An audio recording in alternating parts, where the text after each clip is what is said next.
أعوذ بالله من الشيطان الرجيم.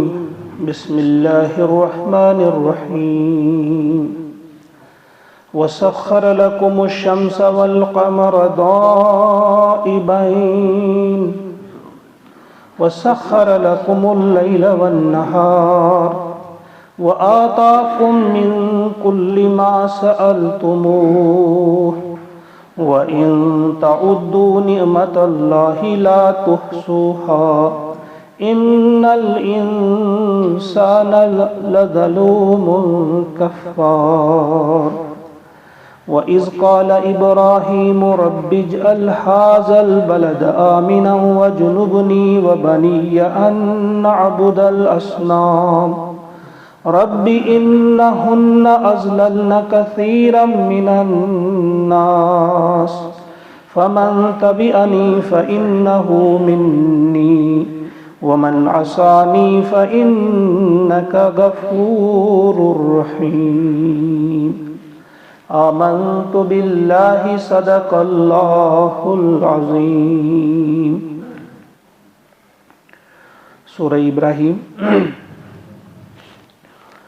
اللہ کا ارشاد ہوتا ہے کہ اللہ تبارک و تعالیٰ نے آسمانوں اور زمین کو پیدا کیا، آسمان سے پانی اتارا جس کے ذریعے سے آپ کے لیے میووں کی شکل میں رزق بہم پہنچایا، اور تمہارے لیے مسخر کیا کشتی کو جو چلتی ہے سمندر میں اس کے حکم سے، اور تمہارے لیے دریاؤں کو مسخر کیا. یہ کل والی آیت ہے، یعنی آپ کے لیے آپ کی نفع رسانی کے کام میں لگا دیا ہے ان کو، دن ہو رات ہو، کشتی کا چلنا ہو، بارش کا برسنا ہو، زمین سے میوے وغیرہ ان کا اگنا ہو، یہ ساری چیزیں یہ کیا ہے؟ یہ اللہ تعالیٰ نے ان کو تمہارے کام میں لگا دیا. لکم کے الفاظ ان میں بڑے گہرے معنی رکھتے ہیں کہ ساری یہ چیزیں تمہارے لیے. آگے آج والی آیت میں بھی آپ دیکھیں، وَسَخَّرَ لَكُمُ الشَّمْسَ، اور مسخر کیا تمہارے لیے سورج کو. مسخر کیا کس معنی میں ہے؟ کہ تمہارے لیے اس کو کام میں لگا دیا، تمہارے کام میں ہے. مسخر سے یہاں مراد یہ نہیں کہ وہ آپ کے اشارے سے چلے گا، آپ کے اشارے سے طلوع ہوگا غروب ہوگا، نہیں. مسخر کی معنی یہاں یہ ہے کہ وہ تمہارے کام میں لگا ہوا ہے. والقمر، اور چاند بھی تمہارے کام ہے. اس کا کیا کام ہے وہ آپ سب جانتے ہیں، سائنس کے اسٹوڈنٹس ہیں ساری تقریباً. دائبین، یہ مسلسل چلے جا رہے ہیں، یعنی ایک خاص سپیڈ کے ساتھ اپنے راستے پہ، یہ راستہ بدلتے نہیں اور سپیڈ میں اضافہ یا کمی نہیں ہوتی، یہ مسلسل چلے جا رہے ہیں. وَسَخَّرَ لَكُمُ اللَّيْلَ وَالنَّهَارَ، اور مسخر کیا کس کو؟ لکم، تمہارے لیے، اللیل والنہار، رات کو اور دن کو. یعنی یہ ساری چیزیں جو ہیں، یہ سارے تغیر جو ہو رہے ہیں، ان میں فائدہ ہے تمہارے لیے. یہ بڑی حکمت کی بات ہے. صرف دن ہی ہوتا زندگی ناممکن ہو جاتی اس سیارے پر، صرف رات ہی رہتی تو زندگی ناممکن ہو جاتی. گویا دن ہو رات ہو، سورج کا نکلنا ہو یا غروب ہونا ہو، یہ سارے جو تغیر ہو رہے ہیں، تغیرات، تو اس میں ہمارے لیے زندگی ہے، اس میں ہمارے لیے فائدے ہیں. اور پھر فرمایا وَآتَاكُمْ، اور دیا تمہیں، عطا کیا تمہیں، مِن كُلِّ مَا سَأَلْتُمُوهُ، ہر اس چیز میں سے جو تم نے مانگی. یعنی جو چیز بھی تم نے مانگی، جس کا بھی سوال تم نے کیا، اس چیز میں سے تم کو عطا کیا اللہ تعالیٰ نے. یہ کیا مانگنا تھا؟ یعنی چاہے شعوری طور ہم نے کوئی چیز مانگی یا غیر شعوری طور مانگی، ہم کو ملی. مثلا غیر شعوری طور بے شمار چیزیں جن کا ہم حساب ہی نہیں لگا سکتے. مثلا پہلے کس کو معلوم تھا کہ ہماری زندگی کے لیے وٹامن، پروٹین، کاربوہائیڈریٹ یہ وغیرہ ہمارے لیے ضروری ہے؟ کس نے ہم میں مانگا؟ ہم نے اس کی دعا تو کبھی نہیں کی، لیکن بن مانگے یہ چیزیں اللہ تعالیٰ نے ہمیں عطا کی. اب ہمیں پتہ چلتا ہے کہ ہمارے جسم کو کس کس چیز کی ضرورت ہے. اور اللہ تعالیٰ ہمیں پہلے سے ہی وہ مہیا کر رہا ہے. تو گویا بے شمار چیزیں وہ ہیں جن کی ہمیں خبر ہی نہیں اور اللہ تعالیٰ ہمیں عطا کر رہا ہے. اور وہ چیزیں جو ہم نے مانگی بھی ان میں سے بھی اللہ تبارک و تعالیٰ نے ہمیں عطا کیا. وَآتَاكُم مِّن كُلِّ مَا سَأَلْتُمُوهُ وَإِن تَعُدُّوا، اور اگر تم گنو یا گننے لگو نعمت اللہ کی نعمتوں کو، لا تحصوها، تو ہرگز تم انہیں گن نہیں سکتے، تم کاؤنٹ نہیں کر سکتے، شمار نہیں کر سکتے اللہ تعالیٰ کی نعمتوں کو. وہ اللہ تعالیٰ کی نعمتیں ہم پر کتنی ہیں، اگر سارے دنیا کے لوگ بیٹھ جائیں قلم دوات لے کر، سیاہی لے کر، تو ساری سیاہی ختم ہو جائے گی، سارے قلم ختم ہو جائیں گے. لیکن وہ جو احسانات ہیں اللہ کے ہم پر، وہ جو انعامات ہیں، وہ جو نعمتیں جو اللہ نے ہمیں دی ہیں، وہ ہم گن نہیں پائیں گے. تو یہاں ایک یہ نقطہ بھی آپ ذہن میں رکھیے، نعمت اللہ، یہاں نعمت جو ہے واحد استعمال کیا گیا ہے. اس میں بھی ایک بڑی لطیف ایک اس میں ہمارے لیے سبق ہے یا اشارہ ہے. وہ یہ ہے کہ ایک ہی نعمت جو ہے نا، جو ایک نعمت بھی اگر کوئی ہوگی، اس کے اندر چھپی ہوئی بے شمار نعمتیں ہیں، تم ان کو بھی کاؤنٹ نہیں کر سکتے، تمہیں معلوم ہی نہیں ہے. کچھ کا تمہیں معلوم ہوگا، کچھ تمہیں معلوم نہیں ہوگی. مثلا ایک کی مثال ہم دیں گے، آپ کو کوئی دعوت کر کے گھر لے جاتا، آپ کو کھانا کھلاتا ہے، قسم قسم کی نعمتیں تمہارے سامنے ہیں، تمہیں کچھ نعمتیں مل رہی ہیں. پہلی چیز اس میں یہ دیکھیں، یہ نعمتیں تمہیں ملی، پہلا انعام یہ ہے، پہلی نعمت یہ ہے کہ ملی.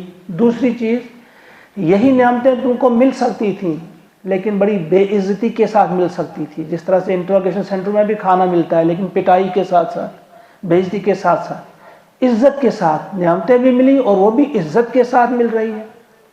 پھر تیسری چیز آپ یہ دیکھیں کہ نعمتیں آپ کے سامنے ہوتی، سب کچھ آپ کو مل جاتا، لیکن آپ کو کچھ ایسی تکلیف اچانک ہو جاتی، پیٹ میں، سر میں، کمر، کسی میں بھی آپ کھا ہی نہیں پاتے. تو ساری نعمتیں بیکار تھیں، تمہارے سامنے تھیں. پھر یہ بھی اگر سب کچھ میسر ہوتا، آپ کی صحت بھی ٹھیک رہتی، عزت کے ساتھ بھی آپ کو دیا جاتا سب کچھ، لیکن ابھی آپ کھانا شروع کرتے تو گھر سے آپ کو فون آ جاتا کہ گھر میں کوئی حادثہ ہو گیا. اب ان نعمتوں کا آپ نے کیا کرنا تھا؟ اس کے علاوہ آپ سوچ سکتے ہیں کہ ایک ہی نعمت ہے، اس کے اندر بے شمار نعمتیں چھپی ہوئی ہیں.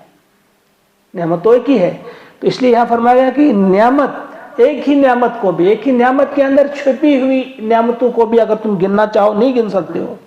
وَإِن تَعُدُّوا نِعْمَتَ اللَّهِ لَا تُحْصُوهَا، کتنے احسانات ہیں، کتنی نعمتیں ہم پر ہیں، کبھی بھی تم شمار نہیں کر سکتے. چیلنج ہے پروردگار کا. ان الانسان، بے شک انسان جو ہے، لظلوم کفار، لظلوم، ضرور یقیناً پز پاٹ چھس ظلوم، بڑا ظالم، اور کفار، کاف پر زبر کے ساتھ، یہ فعال کے وزن پہ ہے، یعنی بڑا ناشکرہ ہے. چھوٹا ناشکرہ نہیں، یہ بہت بڑا ناشکرہ ہے انسان. یعنی اگر یہ صرف ان نعمتوں کی طرف دھیان دیتا کہ کتنی نعمتیں، کتنی چیزیں اللہ تعالیٰ نے رکھی ہیں ان کی خدمت میں، دھوپ کیا کام کر رہی ہے، ہوا کیا کام کر رہا ہے، پانی کیا کام کر رہا ہے، یہ زمین جو مٹی ہے اس میں کس کس قسم کی چیزیں ہم نے رکھی ہیں. کوئی بھی چیز جو اس میں ہے دنیا میں، زمین میں، کوئی بھی چیز بیکار پیدا نہیں کی گئی ہے، وہ تمہارے لیے پیدا کی گئی ہے. جو کچھ بھی ہم نے پیدا کیا ہے اس دنیا میں، جو کچھ ہے یا اس آسمان میں جو کچھ ہے، ان کے بیچ جو کچھ ہے، سب کچھ انسان کے لیے پیدا کیا گیا ہے اور انسان کو اللہ کے لیے پیدا کیا. اس نے انسان نے اللہ کی بندگی کرنی. لیکن یہ سب چیزیں جاننے کے باوجود انسان کتنا بڑا ظالم ہے، بڑا ظالم اور بڑا ناشکرہ ہے. اب یہاں ظلوم کفار کی بات، یہ انسان، عام انسان کی بات ہے، کتنا ظالم اور کتنا کفار ہے یہ. اب ایک شکور بندے کی، ایک انتہائی شکر گزار بندے کا تذکرہ کیا جا رہا ہے کہ یہ تو کچھ ہیں لیکن کچھ ایسے بھی ہیں جو بڑے شکر گزار ہیں، صبور اور شکور ہیں. اب کن کا تذکرہ یہاں پہ ہو رہا ہے؟ ابراہیم علیہ السلام کا. وَإِذْ قَالَ ابراہیم، اور یاد کرو وہ وقت جب ابراہیم علیہ السلام نے کہا، جب دعا کی اپنے رب سے، ربی اے میرے رب، اجعل بنا دے حاضل بلد اس شہر کو، یعنی شہر مکہ کو، اس شہر کو بنا دے آمنا امن والا شہر، وجنبنی اور مجھے دور رکھ، مجھے محفوظ رکھ، وبنی اور میری اولاد کو، ان نعبد الاصنام کہ ہم بندگی کریں بتوں کی، یعنی ہم کو بت پرستی سے بچا، مجھے بھی اور میری اولاد کو بھی بت پرستی سے بچا۔ اب دیکھیے وہ مشرکین مکہ اکثر کہتے تھے، وہ کہتے ہم ابراہیم علیہ السلام کے دین پہ ہیں۔ اب ان کو انہی کا واقعہ سنایا جا رہا ہے جس ابراہیم علیہ السلام کی آپ بات کرتے ہو، تو ذرا سنو کہ ابراہیم علیہ السلام نے کیا کیا ہے، کون سی دعا کی ہے۔ انہوں نے دعا کی تھی اپنے رب سے کہ اس شہر کو امن والا شہر بنا دے۔ یہاں پہلا نقطہ یہ البلد یہاں آیا ہے، سورہ بقرہ میں آپ نے پڑھی ہے یہ دعا، رب اجعل ھذا بلدن آمنا، وہاں البلد نہیں آیا ہے کیونکہ وہ اس وقت دعا کی تھی ابراہیم علیہ السلام نے جب ابھی یہ شہر بسا نہیں تھا، یہاں ایک امن والا شہر بنا دے۔ لیکن یہ دعا اس وقت کی ہے جب وہ شہر بس گیا تھا، اب اس خاص شہر کا اشارہ ال لگا کے کیا ہے، البلد، یعنی اس شہر مکہ کو امن والا شہر بنا دے۔ اب اس میں ایک جواب بھی تھا مکہ والوں کو کہ جس ابراہیم کو تم ماننے کا دعویٰ کرتے ہو اس ابراہیم نے دعا کی تھی کہ اس شہر کو امن والا شہر بنا دے، اور یہ امن والا شہر تھا ہے، لیکن تم نے یہاں بدامنی پھیلائی ہے، اسی ابراہیم کی اولاد کو تم نے اتنا تنگ کیا ہے، دکھ کیا ہے کہ وہ مجبور ہوئے ہیں، وہ بھی اور ان کے ساتھی بھی ہجرت کرنے پہ۔ تم نے مجبور کر رہے ہو کہ یہاں سے چلے جاؤ، تم نے ان کے ساتھیوں کو مارا۔ فرمایا جا رہا ہے رب اجعل ھذا البلد آمنا وجنبنی وبنی، اور انہوں نے دعا کی تھی کہ مجھے بھی اور ہماری اولاد کو بھی بت پرستی سے دور رکھ، محفوظ رکھ۔ اور تم نے اس خانہ کعبہ کے اندر 360 بت بٹھا رکھے ہیں، سجا رکھے ہیں، کیا تم ابراہیم علیہ السلام کی بات کر رہے ہو؟ انہوں نے تو ان کے خلاف سارا کچھ اپنی پوری زندگی تج دی تھی اسی کے لیے، انہوں نے بت پرستی کو ہٹایا تھا، خدا پرستی کو لایا تھا، اللہ کی بندگی کی طرف بلایا تھا، اور تم کیا ہو کہ یہاں تم نے 360 بت سجا رکھے ہیں۔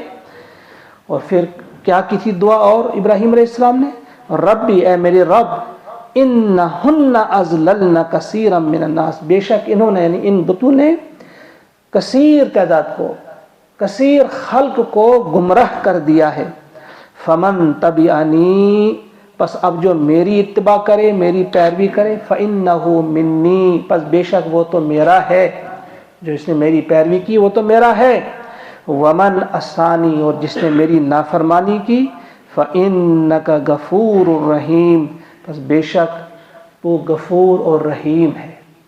یعنی جس نے میری اتباع کی وہ تو میرا ہی ہے، جو میرے اس دین کی طرف آ گیا، جو اللہ کی بندگی کی طرف آ گیا، بت پرستی کو چھوڑ کر۔ صرف ایک بت پرستی، یہاں اب ہمارا ذہن جاتا ہے بس پتھر سے بنا ہوا بت، بس وہی بت پرستی ہے۔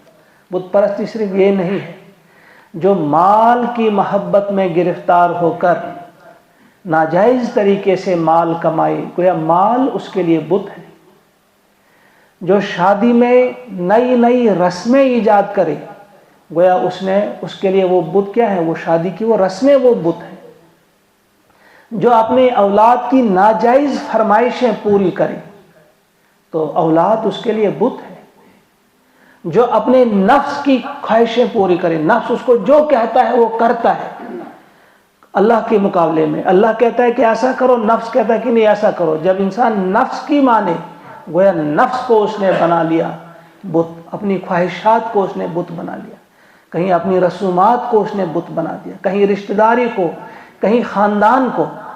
اسلام ایک بات ہمیں سکھاتا ہے، خاندان اس کے مخالف کوئی بات سکھاتا ہے، اگر اسلام کو چھوڑ کر خاندان کی بات مانی تو خاندان کو بت بنا دیا، کسی نے اپنے وطن کو بت بنا دیا، کسی نے اپنی ذات اور برادری کو بت بنا دیا۔